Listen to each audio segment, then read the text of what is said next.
135 রানের টার্গেট, এই target chess করতে যেয়ে ও প্যান্ট ভরায় ফেলাইতেছে আমাদের ব্যাটসম্যানরা। ন্যূনতম ব্যাটিং সেন্সটা নাই। 135 রানের টার্গেট চেস করতে হইলে কেন আপনাকে 5-6-10টা ছক্কা মারতে হবে ভাই? ইনিংসে পুরা 20 ওভারে যদি আপনি 4টা 6 মেরা বাকিগুলো সিঙ্গেল লয়ে খেলেন তাও তো ভাই ম্যাচ জিতে। 50 রানে এখন 5 উইকেট নাই।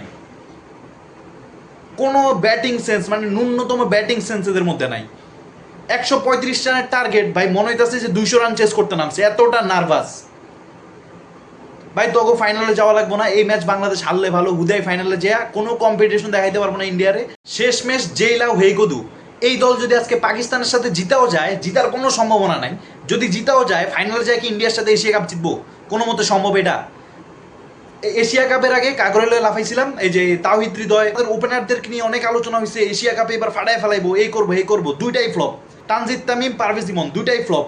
ইম্পর্টেন্ট ম্যাচে দুইটার মধ্যে একটাও রান পায়নি। এখন সাইফ হাসান খেলতেছে কিন্তু আজকে রান পায় নাই, কয়দিন পরে দেখবেন এটাও ফ্লপ। কোনো প্লেয়ার ধারাবাহিক থাকতে পারে না এই টিমে। সাইফ হাসান এই টানা 3টা ম্যাচ খেলছে, এশিয়া কাপের পরে দেখবেন কয়েকটা সিরিজ ভালো খেলবো, পরে আবার হারাই যাবো। তাওহিদ হৃদয়, পারভেজ ইমন এগুলো আজকে যে ধরনের ব্যাটিং করছে, এদের ন্যূনতম ভাই ব্যাটিং সেন্স নাই। আরেকটা হলো শাক মেহেদী, আর এরা তো কোনো মতে ব্যাটসম্যানই মনে হয় না।